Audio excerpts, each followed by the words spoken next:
Is Ken up in here? Yeah. He's on that Marvel poster somewhere. I know he is. Alright, so, 3, 2, 1, go. Hi, I'm Lusty Bacon, here to host an in-house chat about Diablo 3. So why don't we start by introducing yourselves? I'm Steven, otherwise known as Nova Sithir on the site. I play a level 56 wizard. I am Ching, also known as Stinker08 on site, and I play a level 52 monk that I named Woo. Yeah, I'm Loki on the site. I play a level 60 demon hunter and a level 60 monk. And I love them both, so kill me. Where comes Woo Woo? Well, I'm a big League of Legends player, and I main Wukong. So instead of naming my monk Wukong, who's not a monkey obviously, I named him Woo Woo. So we got Woo Woo the monk and Wukong the monkey, huh? Correct. Gotcha. So, let's get started with some first impressions. How did you guys feel about the game when you first got it? My first impressions, as far as ability goes, I can tell that they put a lot of thought into it. Like it wasn't just like, oh, I'm just gonna do what you would expect as far as that class goes. Well, when I first came in, I was obviously the wizard, so I went in with the arcane. Usually, that's what I like with most wizards. And when I first got that little arcane bolt, I had so much fun with it. I just kept on killing zombies everywhere with that thing. Yeah. Oh, I loved it. I loved being the monk, starting off just smashing people right in front of their faces, you know. Kind of a toe-to-toe Right, guy, huh? you know, yeah. I just like being up close and personal to the creatures I'm gonna kill. Yeah, I mean, I loved it. And as far as story goes, I was honestly the first time around I was hooked the whole way through because I guess like I was kind of blinded to the fact that they weren't gonna go that far with it. Right. So I'm just like, oh my god, all this buildup and all this stagnant information and repetitive information. Their ending must be unbelievable. Was the story a draw for you guys, though? I enjoyed it at first. It was kind of the answer to everything that Diablo 1 and 2 have been building up to, and I've been waiting years for that. Right. My first run through, awesome. And still to this day with the abilities, I think they did all in all a really good job. Especially in the first playthrough, I felt like I really got my enjoyment out of the game, and I was really excited to try out the next few difficulties on that. Yeah, same here. I mean, it was everything I thought it was gonna be.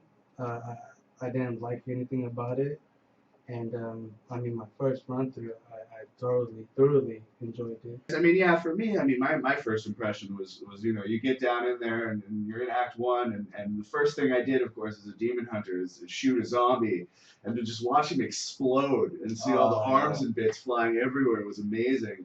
You know, I was really impressed by the physics engine, the way that almost everything is breakable. You know, you see a table, you can shoot it. It may not necessarily give you something, but all of these things do destruct very realistically, and that was the first thing that hit me. Yeah, I mean, especially if you play a class with like any AOE, like even stuff that you didn't think were breakable for the longest time. Like, oh, I walked by that and it just started crumbling. Yeah. Like I like what they did to the walls because you don't know exactly how far that's gonna go. It's like how much of that wall is really gonna go? Yeah. And why didn't you kill that zombie when you hit it with a big rock? Right. Yeah. The moment I found out that I could actually drop a chandelier on someone was just amazing. Not only that, but get an achievement for it. Yeah. Well, I noticed both of you were saying you enjoyed it your first run through. Did you care to elaborate on that? On the second run through, mostly through the last half of that, I noticed that it started to become more like a chore. Wow. Yeah. Yeah, it got redundant after the first two difficulties. Oh, well, what made it redundant?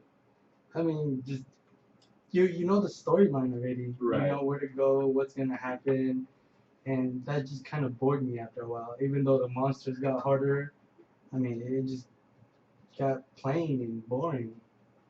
I mean, what would you do to fix that? Is there any ideas you have? Me personally, I would probably add a few different maps just to, I mean, with each difficulty, Right. that way it changes it up a little bit. You know, you have to kill a different character now, and I mean that's how I would change it. I mean, for me, I'd probably add monsters that use a little more strategy than just charge at you. Right. Willing to die. So what? I mean, how do you feel about the farming though? As we get a little farther into it, I've noticed that my desire to farm has kind of dropped off, especially once I realized sort of how much money I could make with the auction house and what kind of gear was on the auction house. Well, yeah, I unfortunately, that's where we're at right now. Is we're at how much can we merch or put on the auction house to get a quality item that we want. So your farming isn't. I mean, it's not as exciting as Diablo 2 because you see a rare drop in Diablo 2. You're saying this could potentially be better than what I have. Right. For the items that drop, most of them aren't better than what you already have. Right. So if you were to, I don't know, maybe get rid of the whites in later difficulties because they're not entirely useful at all. Right. That's why they're white. Right. So maybe if you could replace them with more blues, maybe you could just have a better magic find. There are times when I find items that has nothing to do with my monk. Right. I mean, it doesn't help me. Well, anything. except you could sell them on the auction house, right? Yeah, true. But I mean, being like a lot of items that sell on the auction house is like level 60 items. Right. I mean, I've thrown items that are like level 30. I mean, with like 100 intelligence, and I mean, still nobody buys them. Right. So I just end up like throwing into the craft house and getting some items off that. So you're kind of stuck with the position as where it's like, okay, how much gold can I scrounge for this item to go toward something that actually fits my class? Right. So you're not really the enjoyment of farming is kind of taken out because I know most likely that this thing that I'm identifying is going to be nothing but auction house merch. Well, yeah, I mean, you're just knowing that when something drops, your job isn't done yet. Right. There's a whole other process in order to create value. Well, were the visuals everything you expected? Yeah, actually, it was a lot better from Diablo 2, which is definitely a plus.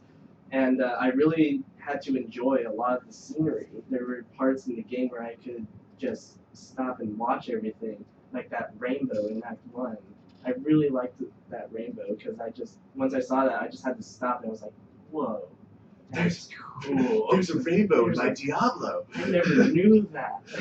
So what would you like to see in the future for Diablo 3 as they continuously update and make this game better? So if they were to make items combinable, like right now after level 5, white drops are useless. Yeah.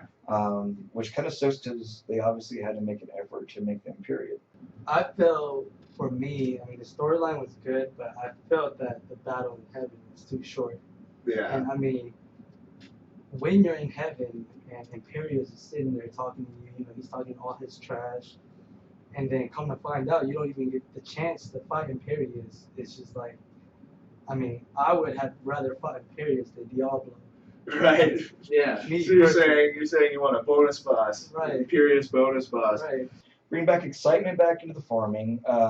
Definitely level out the auction house. Yeah. And I mean, that's something that I'm kind of begging them to do. Well, that was one thing I was missing was Diablo 2's crafting. I mean, where's my cube, man? Yeah. You know, not only could I make new potions and new rune words and new gems, but I could actually mix, like, say, a healing potion and a mana potion and make one that heals both. I think that if they still follow the basic rules, that they could have a lot more of an exciting crafting system to where everything's not just if you get this plan, you get this result. Yeah. All right. Well, I'm Lusty Bacon with Loki's Planet, and this is our Loki. and these are our thoughts. Wait, there's a rainbow?